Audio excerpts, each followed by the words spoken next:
We'll call Burke County Board of Commissioners pre-agenda meeting to order for Tuesday, March 7th, 2023, held here at 3 p.m. I'd like to welcome everybody today. Madam Clerk, Commissioner Smith, Commissioner Burns, Commissioner Britton, and Commissioner Carswell are all in attendance. And our County Finance Officer, our County Attorney, and our County Manager, Madam Clerk. I would remind everyone to please silence their mobile devices, and when you come to the lectern to speak, please make sure the red light indicator is on, so those watching on the YouTube recording, so you can be heard, please. Gentlemen, first item on the agenda is the approval of the agenda. Gentlemen, you've had a chance to review that agenda. What's the pleasure of the board?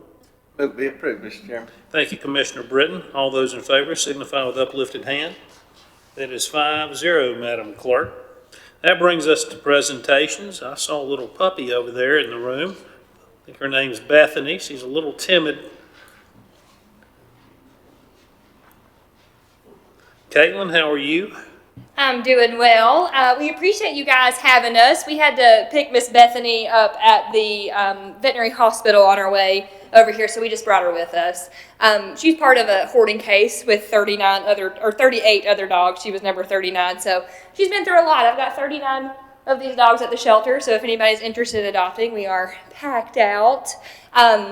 But as far as our presentation, we'll be doing like we do every month. Come up here, we'll present a cat and a dog of the month. It may or may not be Bethany. It may be one of her siblings that we have at the shelter. And also updating you on any upcoming events and things like that we have going on. Thank you, Caitlin. Gentlemen, any questions, comments? Extremely cute dog, so I would encourage people to reach out to adopt Bethany or one of the other 38 dogs that we have. How many cats now? We don't have a ton of cats. We have about 25 cats, and we have 38 and plus more dogs at the shelter. We probably have close to 50 dogs at the shelter right now, so definitely could use some adoptions. All right. Thank you, Caitlin. Thanks. Gentlemen, without objection, this item will remain on the agenda. That brings us to presentation number 2. Proclamation declaring March as National Social Work Month. Is Corey here? I don't think I saw Corey.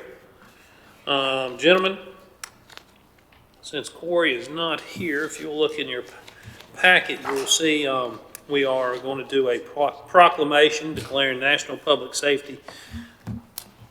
Let's see. Proclamation declaring March as National Social Work Month. Apologize, Madam Clerk. And Corey will present that at a regular meeting. Gentlemen, any questions or concerns? If not, without objection, this item will remain on the agenda. That'll bring us to presentation number 3, VEDIC, update on fiscal year 2021-2022 activities. And this is presented by our friend Eddie. Hello, I want to thank you all for allowing us to come in today and talk about what we do at VEDIC. I'm Eddie McJimsey. I work there part-time as a business development person, and we're here today to talk just a little bit about what we do and to give some people information about what VEDIC is. The town of Valdez established Valdez Economic Development Investment Corporation as part of an NC Rural Center NC STEP program in 2009. The purpose was to provide a comprehensive set of services to new and existing businesses in Valdez. The Valdez STEP Committee received a $125,000 grant from the Rural Center to be used as a revolving loan fund. So from these small beginnings, we've created a larger entity in Valdez now. VEDIC also created to administer a program through their first loan was in 2009 of July, so we got right away to lending our money out. In 2010, Golden Leaf Foundation came to Burke County through the Tier 1 Community Assistance Initiative, and through that process, we were allocated $250,000 to Burke County. So the VEDIC board was expanded to cover the whole Burke County and not just Valdez.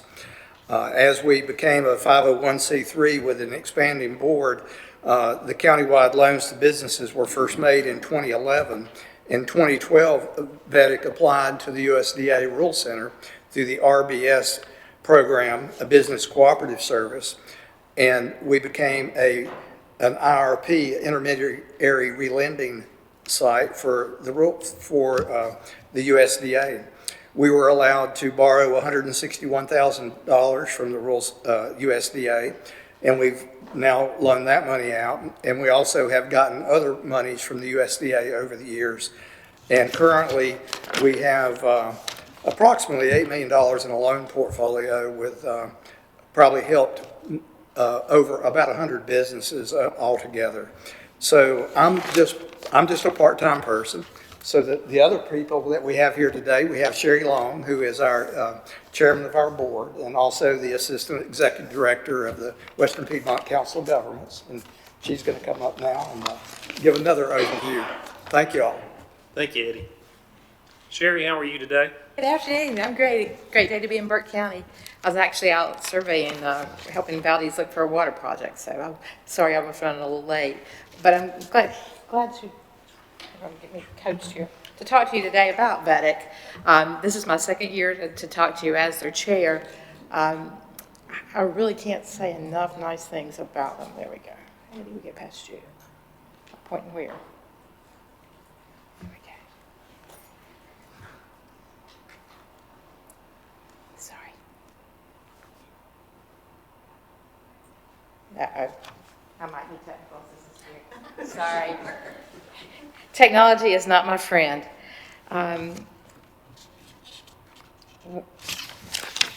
First of all, I want to talk to you a little bit about what our current loan portfolio is. Come on, we made a little help with the clicker. You got it? Thank you. There we go. There Okay. we go. We're at Thank the right spot. Currently, in 2021 to 22, our fiscal year is July to June. We have 21 loans total. 7 of them are ARC for a total of a little over $700,000. The year before, we had 22 loans, 7 from ARC for a total of a little over $900,000. So we're pretty consistent in it. As you know, we make small business loans to businesses that cannot qualify for traditional lending anywhere else. And so the loans that we make would not be made without our program. Go ahead, Carrie. Loans by county. If you look at the 21-22 year, we did 2 in Alexander, 12 in Burke, 5 in Caldwell, 1 in Catawba, 1 in McDowell. The total loan production since the inception is with 167 loans, a little over $7.5 million. This is what I'm really proud of, is the default rate. Anyone who has loaned money or borrowed money or has seen people borrow money know that the default rate typically goes up during poor economic times. Even through the pandemic, we have only had 7 loans total since the inception of VEDIC that have gone to where they could not pay their loan back out of 167. That's 4.2% of the loans, but only a loss rate of 1.7% since inception, which means out of all the $7 million that we've loaned, we've lost $126,500. And that's not true loss. We have got security, we've got property, we've got judgments, we've got things out there that eventually the funds will be collected, but we have made more in interest than that by far to be able to cover our losses. So we're very proud of that. We're self-sustaining. And I think Eddie talked about it a little bit. The project when Burke County started, when we got $250,000 from Golden Leaf. Those funds have been loaned and reloaned and reloaned, and now that portfolio for just the Golden Leaf money is $884,481. So great investment from Golden Leaf, great investment in the Burke County area and in the community.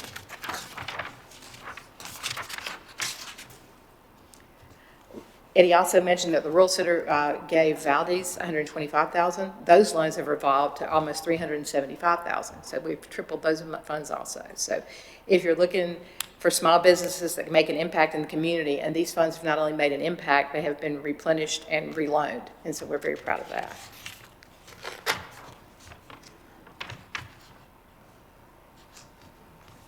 $75 of the 167 loans that we've made to date are loaned to females, minorities, and minority businesses. So almost half of all the loans that have gone out have gone to small minority and female-owned businesses. Very proud of that. And that's a statistic that's hard for any lender to say, and for us to be able to say that 45% of our money has been loaned to disadvantaged communities or disadvantaged borrowers, we're proud of that. We also hit the ground running with some funding from the Appalachian Regional Commission. In 2019, they gave VEDIC, or they provided a grant to VEDIC in the amount of $100,000. VEDIC has turned that $100,000 into $195,000, and they've loaned for 21 different businesses. So we've already almost doubled that, and we're continuing to go. ARC also funded another $100,000 to us in 2022, and that expanded to go into a couple of more counties, including McDowell, Rutherford, and Cary. I can't remember the third one off the top of my head. But between the two, we have $100,000 in ARC funding, and what the great part of that is because we supplement the money that we borrow from USDA, which is we're responsible for paying back to USDA with some ARC funds. So if something happens and the loan does not pay all this money back, we have a little bit of padding there to make sure that we do not risk the loan portfolio that we currently have. So ARC has been a great partner with us and has done a great service to the community by allowing us to have those additional funds, and they are revolving. We do charge interest on them. It's usually, and Eddie, I don't think you said this, one of the things that with our program is we cannot compete with traditional lending. So we can't go in and say, well, the bank's going to give you 4%, so we're going to give you 2%. We have to be higher than the traditional lenders, because if not, we would be competing in the open market. And so our interest rates are traditionally about a point higher, but they're only because that's a mandate from USDA. Currently, we have 58 loans outstanding with a little over $2.7 million at the onset of the loans, and now they owe a little less than $2 million. So they're all continuing to be productive loans. We're very proud to say that during the pandemic, we did put some loans on moratoriums, but they are all are all participating in paying back their loans now. We had one or two that had struggled a little more than others during the pandemic, but overall the businesses have come out the other side, and that has a lot to do with the staff that we have at VEDIC. They're really great financial coaches. They work with them. They go and they ask them what their problems are. If they need some assistance with accounting, the VEDIC, we will provide part of the funding to hire an accountant for them to make sure that they're in there, that the books are current. So it's a great partnership with VEDIC and with the staff and the funding sources. Jobs created. This is always something very exciting, and this is since inception. We've created 821 jobs total. Of those, 585 have been in Burke County. So the majority of the loans that we have done have been in Burke County and have benefited the citizens of Burke County. And we are 100% municipality supported. All the units of local government in Burke County actually contribute to pay the salaries of VEDIC. It has allowed us to be competitive and to keep a consistent, great staff. It also, the town of Valdez allows us to house the VEDIC Corporation in their town hall. It's a very nice place to meet. It's a very nice place to work with our clients, and it's been a great success of all of Burke County. And now I'm going to introduce the greatest executive director that we could possibly have, Ms. Carrie Petit, to talk to you a little bit about VEDIC today. Jerry, thank you. Thank you, Chairman. Hey, Carrie. Hey, thank you guys for having us today. We are just honored to talk a little bit today about how we survived the pandemic and how VEDIC is today. Like Sherry had mentioned a little bit about our technical assistance that we offer. We just feel like that is the key to the success of our program. Once we make a loan, we don't leave the business. We work with that business depending on what industry of business that we're working with, and we work with all different industries. So during the pandemic, we really were just very busy with a lot of different aspects of technical assistance. And one of the things, if you guys remember, During that time, there was so much information coming out to all the different businesses, this loan at this percent, and, what was legit, what was true. And so we tried to provide that technical assistance that was needed to our businesses, and even if it wasn't a business that we served, any business that needed our help. We did a little over 41 deferrals during that time and counting. We are still doing modifications as needed for existing businesses that we currently serve. During this time, we also implemented online requests. We were a little bit behind the curve prior to COVID, but we now currently offer online applications, and so our process has just been very much speedy and has very much improved since COVID. And so we feel like that the technical assistance is the key to success with any business, helping them and providing the professional coaches that are needed to make sure that that business is successful. Also during that time, we also offered emergency loans. We had businesses that would be approved for the PPP loans. If you guys remember that back in the, it feels like it's been forever ago, but the PP loans, a lot of times a business would be approved for that, but they were not able to get the funding and didn't know when they were going to get the funding. So we decided that we were going to do emergency loans. They had to be an existing client, and we would bridge that gap until those funds were received. And we helped with cash flow issues, and during that time, we did those loans as an in-house closing so that we could save on those attorney costs. Also, during the pandemic, we noticed that due to the amazing offerings that were being, offered out there, some which were better than what we could offer, we received a lot of payoffs. So we wanted to see, just as a statistical data, from April the 1st of 2020, how many loans have we had pay off? And so from April 2020, and that was right before things shut down with COVID, whether it be due to a regular payoff, a refinance with a traditional bank, or a government loan, we had 53 loans pay off, which is a little over $2.4 million. And that's not much off from what we currently have on our loan portfolio. So that is pretty tremendous to have that many pay off, and then we have that many on the books now. And we call this a celebration when we have a payoff. So we like those payoffs. Those are a celebration, and truly we want all of our businesses to graduate from the VEDIC program. It's our goal to get them to the traditional banks where they couldn't originally get their loan due to not having the financials in place when they start their business. We are honored to partner with the Secretary of State. They have an amazing new initiative out that's called Rural Rise NC, and the Secretary of State just had a meeting last week here locally, and they hosted a roundtable with local businesses within Burke County, and it was just a great time to see all of the good that's happening throughout the state of North Carolina. But basically what happens with Rural Rise NC is whenever a new charter is established within Burke County, they receive a list of resources in which we are highlighted as one of the lending choices for a business, because they found in a survey that there was a lot of businesses that were being started that they just didn't know where to go for funding because their banks were not able to help. So we're just fortunate that we are a part of this partnership, and we look forward to great things to come with this. We have a tremendous board of directors. As you all know, we have just cannot speak enough volumes with our solid leadership, as well as our board members that give of their time, give of their talents in helping us make solid decisions about the loans that we make and the businesses that we serve. And putting some faces with some names. Have a picture there.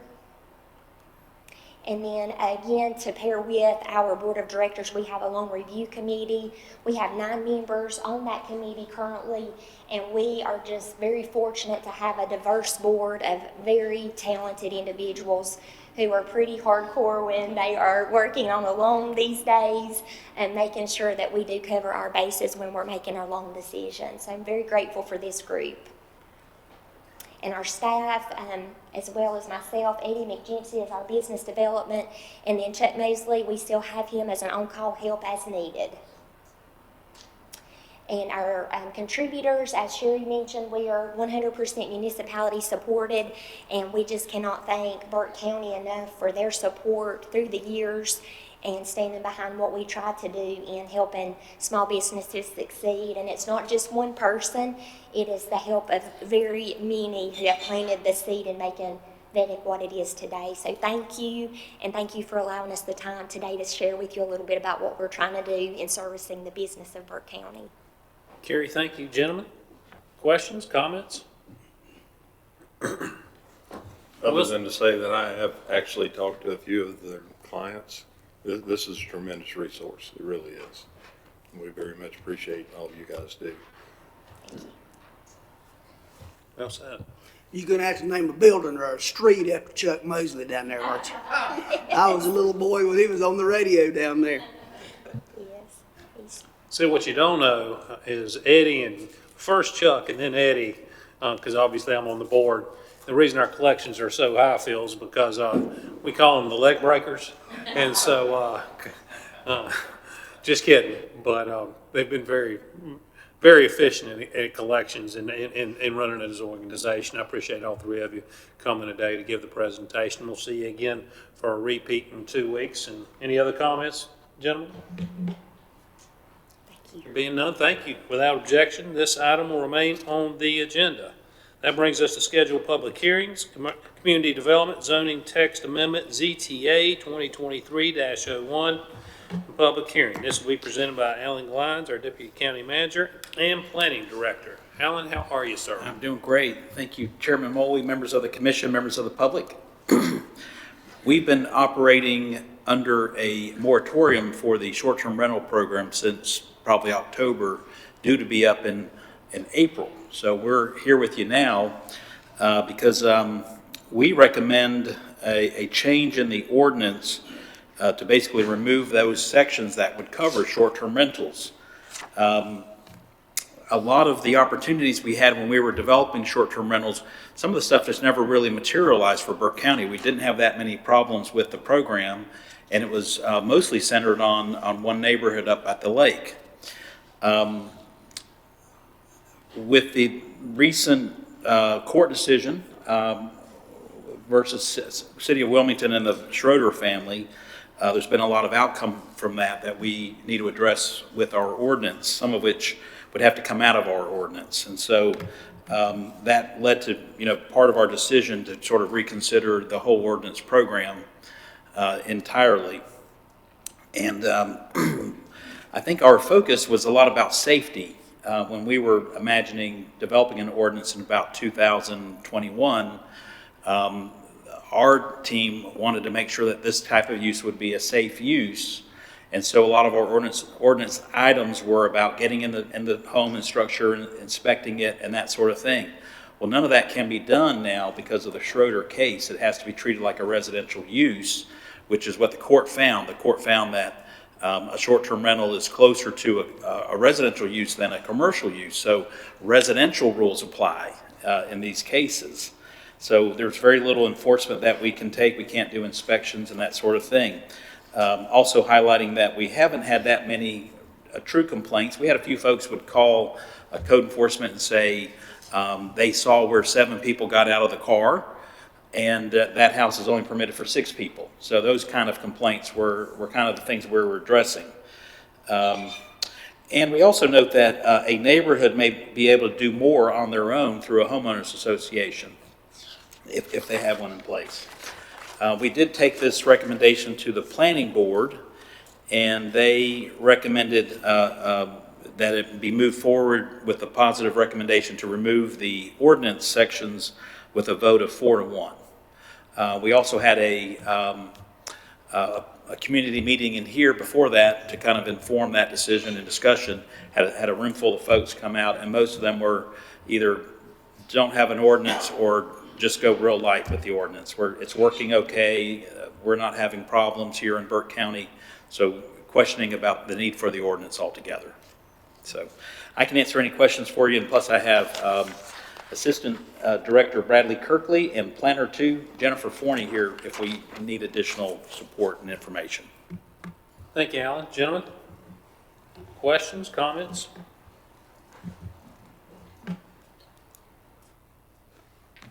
Mr. Chairman, I don't want to play with words, but we've got a recommendation here that says, furthermore, recent court decisions have for the most part ruled against many of the short-term rental regulations. Either they did or they didn't, not for them.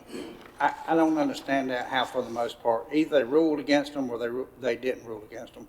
So they ruled against short-term rentals, is that correct? Yes. Let's reword that, We will work on it.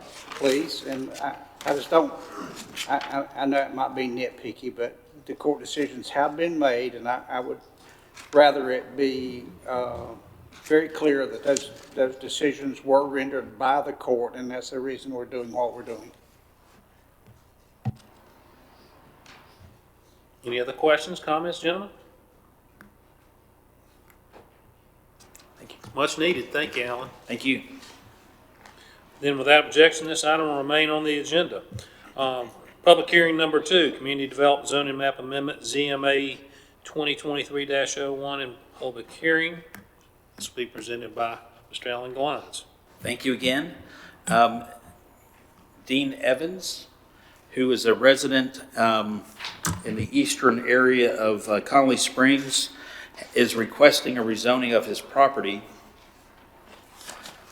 from industrial to residential 3, R3.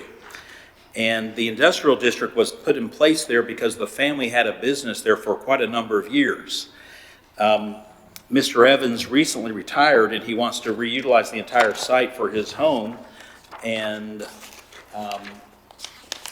have associated outbuildings. What I want to point out here, though, is that, let's see if I can get this to show here. This property here is also zoned industrial, but this is not his property. This is Mr. Evans' mother, and she told him, don't do anything with my property, leave it alone. So he's just bringing forward for this request the property he controls. So that little square down there will remain. If you all do approve the rezoning for Mr. Evans' property, that other property will remain. What we have here is pieces of land that were all owned by the family at one time. We have a Mr. Lingle involved in this because he owns a sliver of land here that was at one point, recombined in a different way and needs to be rezoned to residential 3 as well. So this will basically be supported by the future land use plan and those associated things. And the surrounding area is mostly rural residential kind of uses. And so we don't expect any kind of challenges with that, but we'll be bringing that forward to you. The planning board reviewed it as well and recommended a change. I can answer any questions. Thank you. Thank you, Alan. Gentlemen, you have the materials. Have any specific questions on this item? Alan, isn't there a cemetery on that property too? Yeah, there's a cemetery nearby. I believe it's just to the side of that, off to the side. Maybe down a little bit. Yeah, it's definitely a rural kind of community through there. It might be in front, actually. I'm sorry. I think that cemetery's right in front of the main house, now that I look at the aerial.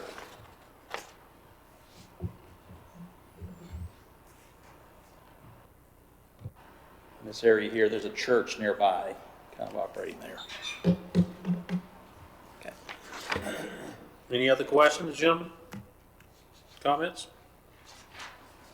Thank you. Alan, thank you. Without objection, gentlemen, this item will remain on the agenda. That brings us to the consent agenda portion, resolution joining opioid wave 2 litigation.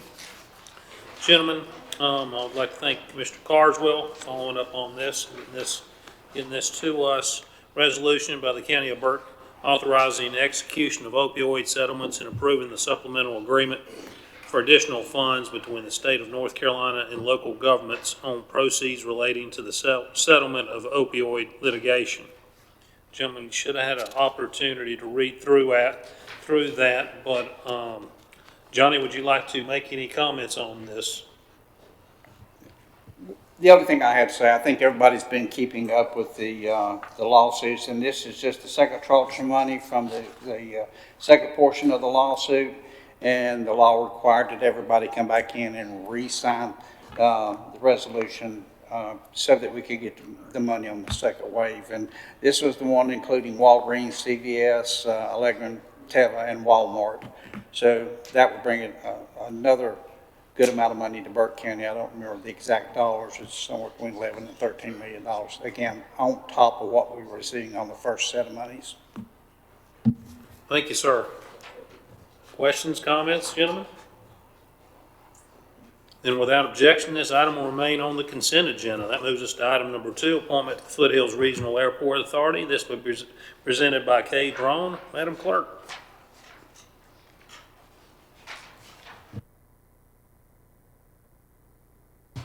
Thank you, Mr. Chairman, members of the board, members of the audience. This is a request to remove Dennis Pearson's name from the official roster for the Foothills Regional Airport Authority. He has served a good number of terms and does not wish to continue that service. So we want to thank him for his service, and we want to appoint Thomas Fraley to seat number 2 to complete the remainder of a 2-year term ending January 31st, 2025. Would like to thank Commissioner Burns for finding this applicant for us. Gentlemen, questions, comments? I did see that he heard about the position from you, and so I appreciate that. He did, Mr. Chairman. He's actually been a long-time pilot. It's on. I'll push it towards you. He's been a long-time pilot. He owns Bless you. a few airplanes himself, so this is kind of near and dear to him as well. Great. Gentlemen, any other questions or comments? Then without objection, this item will remain on the consent agenda. Item number 3, clerk, reappointments to modifications of Burke Senior Center Advisory Council. Thank you, Mr. Chairman, members of the board. The Burke Senior Center Advisory Council is a 9-member board that makes recommendations about programs offered at the Senior Center in Morganton. Members serve a 3-year term. We're requesting the removal of Dave Lammers from seat number 2. His term expired in 2022. We're requesting the reappointment of Barbara Huffman, seat number 3, Susan Janney, seat number 5, and Gwen Huffman, seat number 8. All 3 members are in good standing and desire to be reappointed. We do have a few vacant seats on this board, and they've been vacant for quite some time. So in consultation with the Senior Center Director, we recommend reducing the membership of this advisory board from 9 members to 7 members, and that we would eliminate vacant seats number 6 and 7. Gentlemen, questions, comments? All right, Madam Clerk, thank you. Without objection, this item will remain on the consent agenda. That brings us on to item number 4, amendment of the county travel policy. This will be presented by Brian Epley, our county manager. Thank you, Mr. Chairman. Commissioners, very simple consent item. Working through rewriting the county's travel policy with 3 very clear objectives: streamline, simplification, and modernization. Where we're looking at forms, we're comparing to best practices from peer counties as well as the state. As an example, that language is being finalized, but be prepared to present that to you all in 2 weeks for consideration. Thank you, sir. Gentlemen, questions, comments? I have a comment. Thank you very much. Yeah. I finished. Yes, sir. Thank you, Commissioner Carville. Commissioner Breton. Mr. Chairman, does that need to be moved to decisions since we don't have that today, or what do you think, Madam Clerk? That's normally what we do. What's that? Normally, if it's something that needs to come later, we move it to a decision item because you've not had an opportunity to see it yet. That's up to the board. So, Commissioner Britton, you'd like to move that to decision items? I think that'd be appropriate, sir. Yes, sir. Madam Clerk, could you please do that? Not that you object to it, obviously, but Commissioner, we've all had a bit of angst about that travel policy, and I think many in the audience probably has too. So, it was rough. All right. Well, that item has been removed and relocated to a decision item, gentlemen. So that'll bring us to the next item. Item number 5, approval of Dogwood Trust Grant Opioid Planning Grant. This will be presented by Brian as well. Thank you, Mr. Chairman. So not seeking approval at this point. Again, more of a status update. I would remind the board that the Dogwood Trust Foundation is a philanthropic foundation created with a specific focus on health following the sale of Mission Hospitals, I think in 2019. As Burke County, along with our regional peers and really statewide, continue to work through highest and best use, strategic use of our opioid dollars, Burke County has submitted a grant request to the Dogwood Trust Foundation that can be utilized in a way to either hire personnel or hire a consulting team to help us evaluate outcomes, evidence-based outcomes of our opioid dollar investments. The grant amount is $275,000. Again, it's broken down. I think 160 can go towards personnel or people, and then there's some travel and some continuing education components. At this point, as this board and Burke County has been continuing to work on that now for several months, just wanted to advise the board of the status of the grant and also let you know that we're continuing to work through terms and conditions that may be ready for consideration in 2 weeks from today. If not, we would push that off to April, but we feel good about the grant. Certainly, we feel strongly about making sure that we arrive in a position to accept it, but at this point, the longevity of the evaluation process, I think, requires some refinement in some of the outcomes and performance measures before we would advise accepting it. Gentlemen, questions, comments? Yes, sir. With the same concern, Mr. Chairman, I would suggest we move that to decision since we don't have the finished product in front of us and handle it that way. Madam Clerk? If you will have that removed and put in decision item. And I'd like to thank you for finding that the way it was written was going to be very difficult for us to meet the requirements. So I'm glad you caught that. So much appreciated. And so as I mentioned to you yesterday, if that needs to be moved beyond the meeting in 2 weeks, we can kick it back a month because I'd much rather get the money it done correctly so we do receive the funds. That's the most important thing. So if it takes a little more time, so be it. Very good. Thank you, sir. Mr. Chairman, before we completely leave that item, and maybe JR, I don't know if you've had a chance to look at this, but as I was reviewing it, I mean, it doesn't seem, at least what we had to see to this point, that there's not much consequence if we expended the money and then, the vision that we have now changes to some other degree, or maybe it flies all to pieces, or is there any obligation to refund the money if things maybe don't go as we were thinking of today? I have just reviewed it briefly, and I will go over the proposed grant agreement with a fine-tooth comb and be ready to answer your question in 2 weeks or before. Thank you, sir. I would add, I think the grant after accepting the way it's written, the way it can be utilized is broad. It doesn't in any way preclude that the county pursues this regional rehabilitation center or that the dollars have to go there. It really prescribes a way to use the dollars to just arrive at highest and best use, as long as those are inside the parameters of the MOU with the Department of Justice, Plan A, which is what Burke County's under. The areas that we think still need to be refined are on the performance outcome side for Burke County. So it has to be done by April 2023, so roughly a year.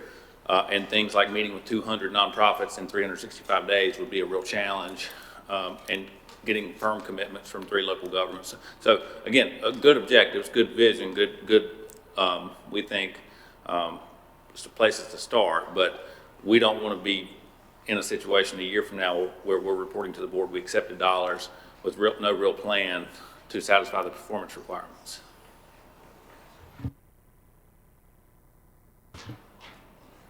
Thank you, sir.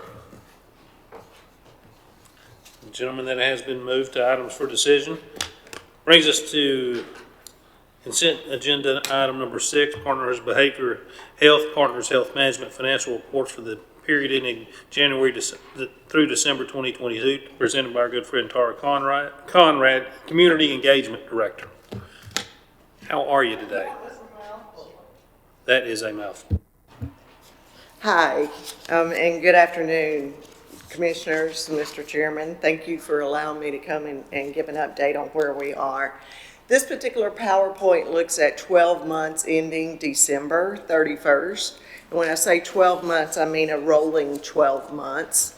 Individuals stay in treatment usually more than a month, so this calculates 12 months. This first slide will tell you the number of persons served by disability.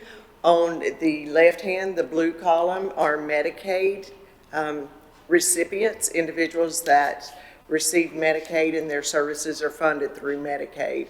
On the right, the green is state funds or other grants or other funding streams. But the first 2 numbers are individuals served that have an intellectual and developmental disability diagnosis. So 43 were served with Medicaid in 1 state. The next, and it breaks it out by child and adult. So we serve 43 children with Medicaid, 266 adults with Medicaid, all with intellectual and developmental disability diagnoses. When you look at the second set of graphs, you have 550 children served with Medicaid and 23 adults served with Medicaid. Children by far are more eligible for Medicaid services than adults.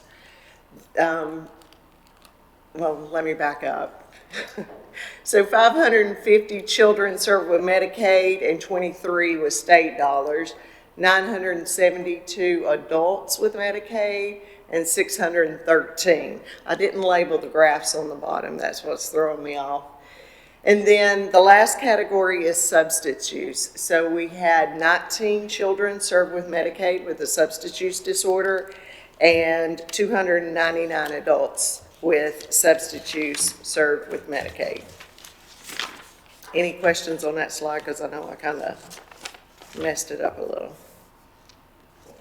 Gentlemen, any questions on that slide? Could you just run back through that really quickly? I sure can. I didn't label the bottom, and there's where the problem starts. So the blue columns are Medicaid funded. The green columns are state dollars. The first 2 sets refer to children, intellectual and developmental disabilities diagnoses. So 43 were served with Medicaid, 1 with state dollars. In the adults with intellectual and developmental disabilities, we had 266 served with Medicaid and 11 with state dollars. Your next grouping of graphs are people with mental health diagnoses. So 550 children with mental health served with Medicaid, 23 with mental health served with state dollars. 972 adults with mental health diagnoses compared to 613 with mental health diagnoses served under the category of state funds. Then in the substance use diagnoses category, we served 19 children with Medicaid, 3 with state dollars. Then we served 299 adults with substance use diagnoses under Medicaid, and 333 adults under the state dollar or other funding streams. Does that make sense now? We break it out by funding streams and diagnoses. Okay, is there a reason particularly that Medicaid dollars outpace state dollars? Ask me your question again. So looking at the adults with mental Oh. yeah, so you're looking at 972 versus 613. What determines which funds are used? If an individual has Medicaid and they're Medicaid eligible, we bill Medicaid. State dollars are a very limited pot of money for us and for every managed care organization in the state. So we use that as a last resort.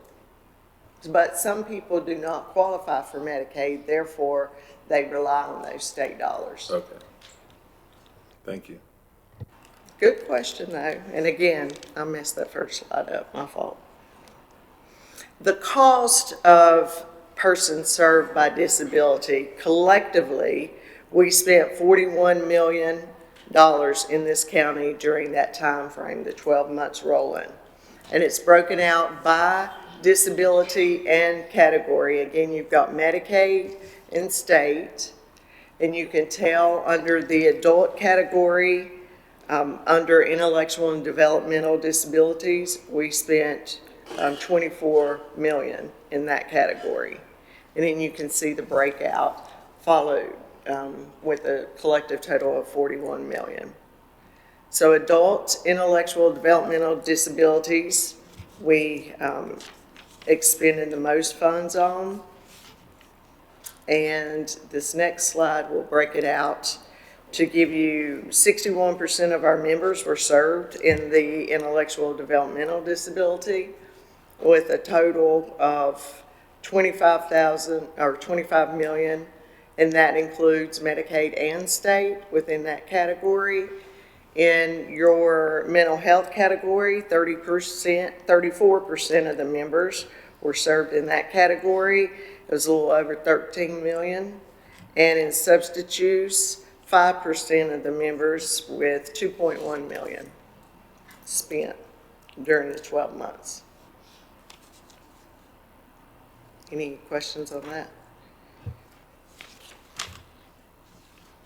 Yes, sir. On the IDD portion of this, where are those funds spent? Is that community college? It is spent at various locations, whether it's J. Iverson Riddle or your community programming or services, whatever services they may need related to behavioral health. Any other questions on that slide? Now rolling into county funds. So county funds run July 1st, for this particular slide, July 1st through December. And in the first category, we have the System of Care Collaboratives. Those are community groups that, it's a group comprised of 15 different agencies in the county, all serving either adult or children with behavioral health needs. This particular group helps, they identify a need within the community and they work together to meet this need. Some of the things that they've accomplished thus far this fiscal year is supporting the Burke Recovery Rally, which 600 individuals were in attendance. They do other initiatives, educating the community about behavioral health needs and treatment services that are available in the community. We have consumer reserves in 2 categories, one for intellectual and developmental disabilities, one for mental health and substance use. Those funds are used to cover services that are not Medicaid billable, or the individual has not obtained Medicaid yet. So we use those reserves to act as a buffer or to cover those expenses that may not be billable to another stream, funding stream. Whole person transition care, that is care management services in collaboration with DSS, with juvenile justice and hospitals. The staff works to help try to find other more appropriate alternative services or to help link that member to treatment services. So in 6 months, they served 63 individuals. Under the mental health jail services, your providers, correctional behavioral health, that was new this year for Burke. They completed mental health assessments, case consultation, suicide assessments for the individuals in the detention center. In 6 months, they completed 46 assessments. Other services that are occurring in the jail are your peer support services. Those are individuals with lived experience. This is provided by a different provider in the jails, and they work to help link the individual to treatment once they leave. They work with them in the jail and then help transition out. 68 inmates were served during that time period. Psychiatric support, that's a psychiatrist that has contact with individuals, and they could either refill scripts, do an assessment, or whatever is needed. That particular service had over 1,100 touches during that time period. The Moores program is a family partner support for individuals. It works to address the needs of a whole family that may be in a mental health crisis. 22 families were engaged during this time period. Embedded therapist at DSS, that particular therapist is there to do assessments, to do individual or family therapy with the kids while they're on site. With that particular provider and therapist served 35 individuals during this time frame. We also have support groups provided by NAMI in Burke County. Those are held bi-weekly. We have behavioral health medication for those individuals that are indigent or have no other way to obtain their meds. Good Samaritan Clinic had 86 prescriptions filled during this time frame. Housing reserves are utilized to help stabilize a family and to help prevent eviction. And these would be families with behavioral health needs, severe mental illness. The funds are used to help support and stabilize. The housing case management provide services, to stabilize the family, but they also help link to other services that address their social determinants of health needs, again, to help stabilize that family. And they also try to link them up to other state or federal benefits that they may qualify for. And that's all. So any questions? Any questions, comments, gentlemen? Mr. Chairman? Yes, sir. Tara, these county-funded programs, are the dollars for these included in your state dollars above, or are they totally separate dollars? Very good question, Commissioner Britton. I thought somebody might ask, so I wrote them down. Would you like to know? For the System of Care Collaboratives, $8,000 was committed to support that effort. In the Consumer Reserve category, let me go back so you can see what I'm looking at. So in the Consumer Reserve category, under intellectual and developmental disabilities, $3,000 was set aside for that. In the mental health substance use category, $3,000 was set aside for that. The whole person transition care, $10,000 was set aside for that.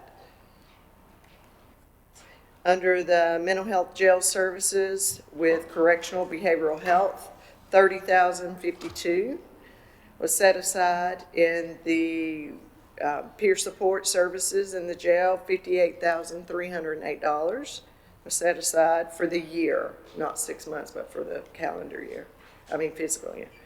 Psychiatric support, $72,140. The Moores program, $20,000. The embedded therapist, $35,000. And on our last slide, the support groups, $3,000. Behavioral health medication with the Good Sam Clinic, $10,000. Housing reserves, $5,000. And housing case management, $7,500. And do you want to speak for just a second as to how that was divvied out, how that was decided? That's a very good question, too. We work with leaders in the county here to look at what their needs are and whether the services that they had currently received are supportive, beneficial. We look at the number served, the outcome of those interventions, whether it was effective or not, and then we plan for the next fiscal year. Thank you, ma'am. You're most welcome. Any other questions? Just one other quick question, looking at the balance of those funds, what's your take on what Medicaid expansion is going to do to this? How do you see that affecting this going forward? I think it will help us serve more individuals, not just partners, but the standard plans that are operational in the county. It will cover a lot of those individuals that have no other funding streams and will allow them to have access to services, needed services for behavioral health treatment. So, and again, like I said earlier, the state dollars, that's our most limited pot of money, and we exhaust it before the end of the fiscal year. So having the Medicaid expansion will move some of those individuals over to a more secure funding stream and free up those state dollars so we could treat more individuals. Okay, Good thank question. Gentlemen, any other questions, comments? Thank you. Great presentation. Thank you so much. Without objection, this item will remain on the consent agenda. That'll bring us to County Sports Report for 2022-23, presented by Wes Hassan, Athletic Director. Saw him slip in the back just a few minutes ago. Very timely.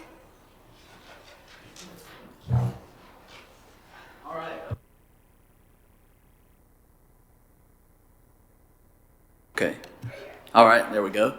Good afternoon, everybody. This is my first time giving an update at the commission meeting, but I thought it would be a good idea to start coming in and giving some updates on our county athletic programs because they are so widespread and they are such large programs. So since 2020, since we had to shut down and stopped everything for a little while, it's been kind of unpredictable as to the trends that the participation is going in, but right now we're doing pretty good, and I just wanted to update everyone on some increases that we've seen from 2021 to 2022. So I'll just start back at the beginning of our athletic year, our sports year, which was the fall of 22. So in our outdoor soccer program, we went from 25 teams in 2021 to 39 in 2022. So that's the most outdoor soccer teams we've ever had, I think, in the county league. It's getting pretty big, and I think that we're going to see even more than that maybe next year as another athletic foundation, Hillcrest, is going to come into the league. It's going to add a few more outdoor soccer teams. With tackle football, we went from 24 to 28 teams, 24 in 2021 to 28 in the fall of 2022. And McDowell County did come down and partner with us in that program last year. They have 4 teams, so 4 out of the 28 were McDowell, and we had 24 of them were Burke County teams. And then in basketball, we went from 140 teams in 21-22 to 155 this past season, 22 and 23. And currently, we're in our indoor soccer season. We went from 119 in 2022 to 136 currently playing right now. And with our last sport of the sports calendar coming up is T-ball, girls softball, and baseball. We had about 50 teams last year, and so we're looking at probably at least 50 or plus teams this coming season, which signups are underway for that right now. So that's our youth sports update. Thank you, I Wes. have no Gentlemen, questions, comments?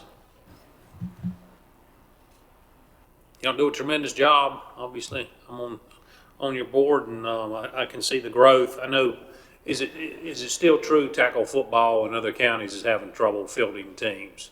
Yeah, pretty much. Our tackle football program is one of the few that's left, and there are a few around the state. A lot of it's went to flag, but ours is still remain pretty successful though here in Burke County.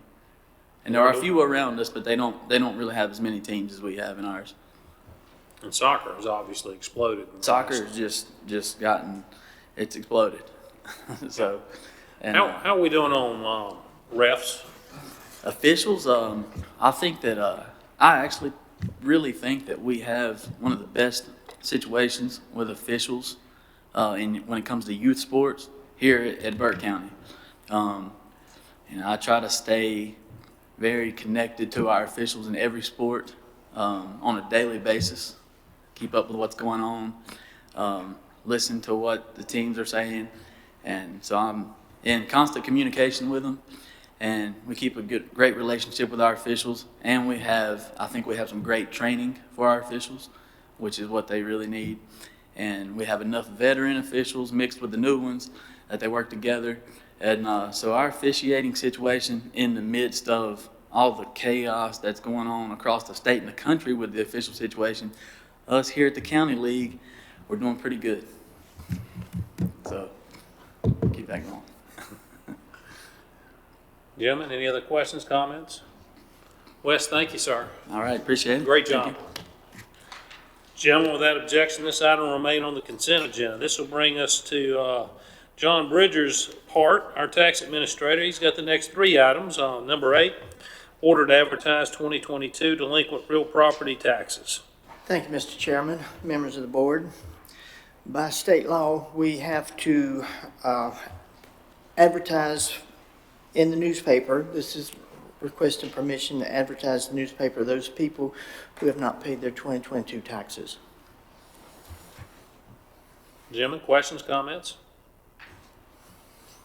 Then without objection, this item will remain on the consent agenda. Tax collection report for February 2023. So the collections report from July 1, 2022 to February 28, 2023, on the current year property taxes, we have collected $45,762,382.77. That is 99.92% of the budget amount, leaving a balance to collect of $37,617.23. For the motor vehicle tax, we have collected $3,917,705.90. That is 65.25% of the budgeted amount, leaving a balance to collect of $2,085,294.10. For the current year taxes, that is the sum of the property tax and the motor vehicle, so it's $49,677,088.67, or 95.90% of the budget amount, leaving a balance to collect of $2,122,911.33. For delinquent taxes, we have collected $521,175.10. That's 74.45% of the budget amount, leaving a balance to collect of $178,824.90. Late list penalty, we have collected $238,519.59, being a percentage of 75.72%, leaving a balance to collect of $76,480.41. Of the total tax levy, we've collected $45,762,382.77, or 95.53% of the budget of the total tax levy, leaving a balance to collect of $142,674.70. Gentlemen, questions, comments on this? Not, looks like collections are doing very well. John? Well, just an aside of that balance of the current year taxes, the 37,000, we have collected that we're already over 100% in the month of March. Great. Thank you. For tax release and refunds, we have released $4,275.27 in the month of February, and for motor vehicle, and refunded nothing. And for the motor vehicles, we have refunded $139.32. Gentlemen, questions, comments for John? John, before I let you go, how many appeals are we up to now? We have, as of this morning, we had about 360 appeals, which is much less than I anticipated. Absolutely. John, thank you. Without objection, gentlemen, this item will remain on the consent agenda. This will bring us to items for decision. There is one, 911 operational update presented by Heather Joyner, our 911 director.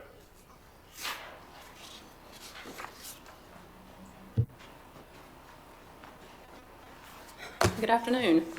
Thank you, Chairman and members of the board. Thank you for giving me this opportunity to come and share this report with you this afternoon. Since my onboarding here in Burke County, there were 3 areas that I wanted to focus on, and that was our people, our processes, and our technology within the 911 center. And in doing that, I've been very busy meeting a lot of people here in Burke County, starting out with the county management team, department heads, also within the 911 facility itself, just learning the administration team and the frontline supervisors and staff. In order to get to know my staff, I wanted to conduct some stay interviews, to find out what's working, what's not working, what are we doing right, what are we not doing right, and just get their feedback and their input. Those stay interviews actually helped me in preparing our next 180-day plan. Been meeting with several partnered agencies, within our law enforcement, fire and medical services, fire marshal, and emergency management. So I've been getting to hear from them what's working, what's not working, and what areas of improvement we may need to have. Also reviewing our training and certification within our staff levels, from our administration team all the way down to our newest telecommunicator coming on board. My other thing of 24 years of experience is what happens and works in one 911 center may not always work in another. So it wasn't about me coming in and making changes right away. It was about coming in, getting the lay of the land, understanding the culture here, how people feel about themselves, about their job, about the county. And in doing that, what is our workflow process? Where are we efficient? Where are we proficient? Where do we need that support and extra review? Policies and procedures, having them and not doing them, or having them and being not consistent create for challenges. So a lot of that came into review as well. Budget, budget is a big thing. It outfits our staff, it outfits our technology, our software, our support systems, and things of that nature. And our backup operations. What happens if we have to vacate our current facility? Where do we go? What do we do? How does it work? And does it work? So these were the first 90 days of just an observation within those 3 categories. So I want to share with you a few of the accomplishments that we've done so far within this 90-day period. One of them is we have started weekly executive meetings within our administration from the 911 center side to include IT and GIS. That has been something that, we needed to make sure we were aligned in our goals and our focus areas. Second item is we created an employee engagement team. This was having a liaison person from each shift because we are a 24/7 facility. We wanted to have feedback from all of our shifts. What's working, what's not working, what can we do better, what keeps you here kind of thing, and just looking at the overall process in that. It's also giving them a platform to be recognized, not always for the mistakes or things that may be mishaps, but also the great things, the hard things, to be able to give them that platform to share that feedback. Supervisors. Here's something I took away from the retreat that we had. I learned very quickly we had people in titles that were not given authority. And so by meeting with the supervisors, it's about empowering them to be leaders, to be supervisors, and what does that look like, and how does that show for expectations of their work. So we have allowed them to become administrative terminal agency coordinators, meaning it helps for the efficiencies of people who are having to test or retest in their certifications, that I don't have to be present for them to do that, or my admin team don't have to be present for them to do that. Every shift can be available and have a liaison for that to take place. Supervisors have also been provided with an opportunity to attend the North Carolina PSAP Manager Certification course, and this is currently underway right now. This will give them an insight into the history of 911. It will give them the insight into the budgeting side of 911, the state versus county, also within the administration of human resources, retention, onboarding, and training. So they're currently underway with that program now. We have also partnered with Western Piedmont Community College. For many, many years, Burke County telecommunicators were taking courses outside of Burke County. I think Richmond Community College was getting majority of our training hours for in-service and training curriculum. So I would like to pause for a moment and acknowledge Brian Christie here in the room. He is the director of law enforcement programs at Western Piedmont, where telecommunications fall under that division. So we have partnered together to have a 911 curriculum approved here in Burke County, so we can have not only our team of PSAP telecommunicators, but surrounding counties can also participate in this training as well. The next slide here will show you these are two national topics that we have recently, one completed and the other one is scheduled coming up March the 28th and 29th of this month. The first one being the Sandy Hook School shooting lessons learned. We had the 911 director of Newtown Emergency Communications out of Connecticut come and do the session on the Sandy Hook School shooting and what was learned in that incident. This brought, I believe, over 100 participants into this, not only from Burke County, but surrounding counties as well, for 911, police, fire, and medical, and it was very successful. We got a lot of great feedback from that. So now we have Roger Smock coming in to do the Be Rail Safe program, which focuses on railroad, railroad emergencies, because as conversations have been going in the next year or two, we may be having more rails running through Burke County, and we want to be prepared for that. Other accomplishments we've had is providing agency admin and frontline supervisors access to the National Emergency Number Association's enhanced PSAP registry. And why this is important is because oftentimes when people are calling 911, they may Google and they'll pick a county, and sometimes they'll pick things that go to Georgia or other states. And so this is actually outfitting our staff to have access to this registry to be able to quickly and efficiently look up the appropriate call center where we can direct these callers to. So that's a huge thing. We've been adding and updating GIS data and support into our dispatch functions for adding hydrants, utilities, substations, and the emergency action plan with Duke Energy for any dam failures that may create for flooding and things like that in our county. We have created a unified telecommunicator dispatch email account. Instead of having our law enforcement email and employees' email accounts, it will actually come through a telecommunicator unified dispatcher email account that will be CJIS compliant, so we're not sharing data across personal email exchanging. So that is currently underway. And then we have built relationships with our partners for media, public relations, and education. So the next slide here is just showing you some of the things recently that we have done to bring about education of 911, who we are, what we do, and what the challenges and the hardships can be sometimes within the profession. One of our recent, on the next slide here, accomplishment is adding Ellie Mae Burke to our team of 911. And we picked these pictures here just because, Alan, you're such a great smiler, and Ellie was basically mimicking his smile here in this photo. But I'll say I don't know who looks happy. in the next several slides. So again, Ellie Mae is a 16-week-old golden doodle that was added for a therapeutic pet for public safety responders, not just within the 911 center, but also to support our partners in law, fire, and EMS, as well as she'll be utilized in critical incident stress debriefings to support with that of high-stress calls. And there's also other community events and activities that she can be supported in. These are just pictures of some of our employees with Ellie as we were indoctrinating her into the call center. I think there's one more slide. There we go. We've even had EMS people, and we even had visitors today who were upset that Ellie was not present because she was out on an exercise run. So that was pretty exciting. So for our next 180 days, we're going to be busy, that's for sure. The next step is in our high school to 911 career program.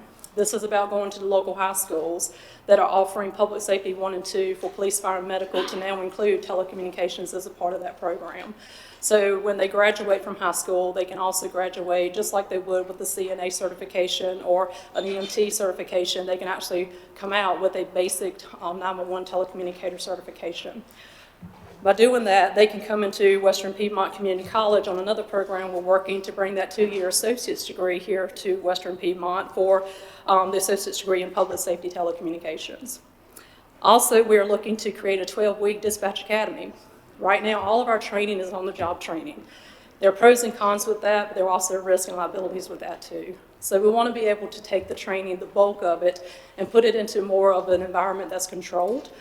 So when we do assign them with a CTO, a certified training officer, they're not getting someone off the street that has no knowledge.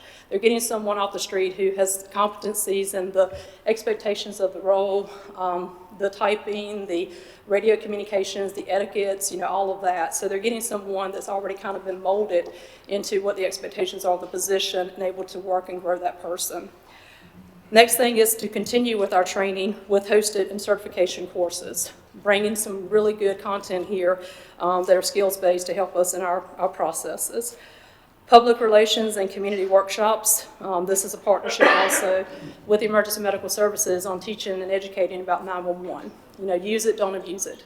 We're also in conversations with a partnership with Duke Energy to be able to bring Ready Fox, who is a 911 for Kids program, to Burke County. And that comes outfitted with the stadium mascot of a fox and some other kind of educational things that can help to educate our children. And when you educate the children in some of these events, you're also educating the adults that are there with them. So that's another program. We're currently revising our Burke County emergency communications policies and procedures. We also want to look at creating levels of growth within our agency because a lot of the issues that we have been experiencing is there's no room for growth. So we want to create that opportunity for our people to grow. And then our backup operations and support, how we're going to effectively and efficiently work towards making that in those improvement areas. So that's basically the report that I have regarding my first 90 days, and I would like to entertain any questions or comments that you may have now. Heather, is that all you've been doing? Well, let me just say this. I have to acknowledge these two guys here, Terry and Chris, have been a huge part of my success here, as well as my other administrative teams and frontline supervisors and all telecommunicators. I mean, they have made it very much an experience, and I could not do what I do without their support and their guidance. Saw a nice write-up on Chris in the paper the other day, so congrats. And so y'all are getting a lot of recognition, well-deserved. Gentlemen, questions, comments? I want to commend Mr. Christie for having a great program over there. My youngest son is a recent graduate of that and employed at Valdez. And I want to thank you too, Heather, for helping me obtain a frequency so I can listen in and spy on him every now and then. And I also want to make a request of you. Yes, sir. Whenever I get to do my tour over there, I want you to make sure Miss Ellie Mae is over there, okay? Yes, sir, we can accommodate that. Yeah. There is one more item that I would like to share with you, and that is National Public Safety Telecommunicators Week that is coming up in April. And these meetings are happening before that week, and if I were to come after, it would have been after the week of Telecommunicator Week. I wanted to just share a proclamation, and this is my first meeting to talk about proclamations, so I don't know if I'm supposed to read it or if I'm just supposed to reference it. Do I read or reference? Your preference. You can reference or you can read. Okay. All right. Since I forgot my reading glasses, I'll just reference it if that's okay. Maybe I'll read it at the 20th meeting. But I would like to share on the next slide. This is my last slide here. These are telecommunicators that are being acknowledged for the 911 SAVE Award. These are telecommunicators that have assisted with successful CPR and first aid for EMS to respond. And we do have one of our telecommunicators, Jesse Cooper, if you could stand for me just a moment. Jesse is one of our recipients on this list who actually has worked to save a life by performing pre-arrival medical instructions of CPR. So just wanted to acknowledge her for that. So thank you, Jesse.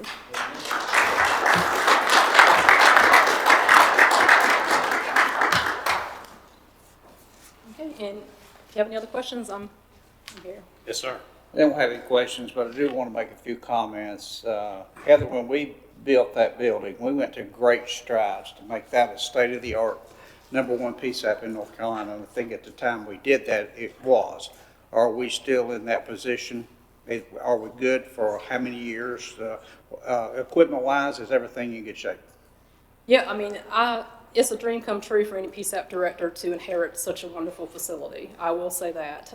We are currently in the process of relocating a few offices to make the efficiencies of our workflows a little better. But yes, that facility is top notch. And with our budgeting process, as time goes on with, expenses and expenditures, I'm sure there'll be a couple of revisions of things we need to do, but we're good for a while. I want to commend you. The one thing that was lacking, we built the building, but we didn't have the planning. You brought the plan, and I appreciate that so much. I think turnover will stop now that we have a plan in place. I think the opportunities that are provided for these people to grow with the county and grow in their jobs at 911, I'm just overjoyed to hear all that you're working with Mr. Christie over at the college to develop programs. You got a lot to do, there's no doubt about it. The backup plan, if something happened in our system, are we still working with Valdez? At one time we said we was going to work with Valdez for a backup if we had to go down. Is that still available to us? Yeah, I believe that is no longer an option for us. What is our option now, or do we have one? Well, since we had a wonderful retreat and the EMS base was one of your top priorities, there may be conversations about a backup in that facility, possibly. But currently, right now, we're at the backup of the Avery site still, which is not adequate for if we had to relocate full-time for a number of weeks or months. It would challenge us. So yes, we do have areas of improvement for our backup plan. But it would work in an emergency? It would work, yes, sir. Okay, good. Again, thank you for everything that you've done over there in a very, very short period of time. And if you accomplish all of these things that you have up there, I will continue to say that this is probably everybody says it, but I believe that we have the best PSAP in North Carolina. Yeah, and the only way a PSAP can be its best is by members of the board seeing the investment of that, by the support that you offer. So thank you so much for the support that you have provided us and will continue to provide. We really appreciate that. And anytime you would like to come take that tour, just let us know. We'll make sure Ellie's there and we'll give you the grand tour of all of it. Thank you so much, Mr. Chairman. Thank you, Commissioner Carson. Gentlemen, any other questions or comments? Mr. Chairman, Now, I was getting ready to ask you this very question. I think you're reading my mind. I was thinking it might be a good idea to move this item up to the presentations Yes, for the proclamation. and to let more people in the audience at the regular meeting attend at the front of the meeting, so they want to hear about all the good things that are going on. Absolutely. You beat me to the punch. So, Madam Clerk, without objection, gentlemen, we will move this to items for presentation, and so that way we can adopt the proclamation. Thank you so much. Thank you. And plus moves you up at the beginning of the meeting, so you don't have to sit and listen to the rest of it. Let's just be blunt about it. You're doing such a good job, that's the least you deserve. Gentlemen, this time, just reminders, March regular meeting is on the 20th at 6 p.m. Remind everyone to spay or neuter their pets and adopt. Don't litter, pick up trash, cover your loads to the landfill or convenience sites. And at this time, is there anything else that we need to address before I accept a motion to adjourn? There being nothing, gentlemen, what's the pleasure of the board? Move to be adjourned, Mr. Chairman. Thank you, Commissioner Britton. All those in favor signify with uplifted hand. 5-0, Madam Clerk.